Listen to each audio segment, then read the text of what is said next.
नमस्कार, मी पोपट पिटेकर. नवराष्ट्रामध्ये आपलं सर्वांचं स्वागत. आज 10वीचा निकाल लागलेला आहे आणि या 10वीच्या निकालामध्ये मुलगी आणि आईने या 10वीत उत्तम असं यश संपादन केलंय. आपण या संदर्भात बातचीत करणार आहोत त्यांच्याशी. काय सांगाल तुम्ही? 10वीत मुली आणि आईनी दोघंही पास झाल्यात.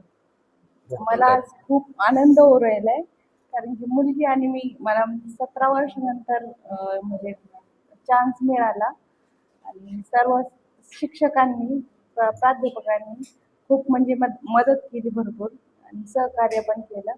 आणि त्यांची मी दोन्ही आईच्या पण म्हणजे याच्याबद्दल खूप शाळेची खूप आभारी आहे. खरं म्हणजे मुलगी शिकत असताना तिच्या अभ्यासाची तयारी वगैरे हे सगळं तुम्हाला पाहावं लागलं असं. पण तुम्हाला असं का वाटलं की आपणही आता 10वीचे पेपर द्यावं यंदा? सगळे मुलं मोठं झाल्यानंतर मला असं वाटलं मी एकटी पडून राहिले, मग काय पुढं काहीतरी आपलं करण्यासाठी इच्छा होती आणि सरांनी पण म्हणजे साथ दिली त्यानंतर. त्यामुळं मी घेतलं ऍडमिशन. माझं पण पहिलं शिक्षण पार्वतीबाई डहाणूकर मध्येच झालं होतं आणि त्यानंतर 17 वर्ष नंतर गॅप पडला.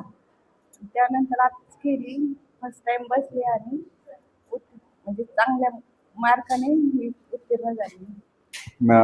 दोघी 10वी पास झाल्यानंतर घरच्यांची काय प्रतिक्रिया होती, मिस्टरांची वगैरे? त्यांना पण खूप आनंद झाला. आता भाऊजाई पण आली, ती पण ओके, ती पण पेढे घेऊन आली होती. तिने पण म्हणजे खूप अभिनंदन केलं आमचं, सरांनी पण केलं. खरं म्हणजे तू 10वीत असताना आईची किती मदत झाली आणि आईला तू कशा पद्धतीने या शिक्षणासाठी सहकार्य केलं? माझी आई शाळेत होती ना, तेव्हा आम्ही तिच्यासोबत क्लास करायचो ना, तेव्हा ते क्लासची पण खूप मदत झाली. शिक्षणासाठी घरी अभ्यास वगैरे करताना तुला आईने कशा पद्धतीने मदत केली किंवा तुला आईला कशा पद्धतीने मदत वगैरे करायची?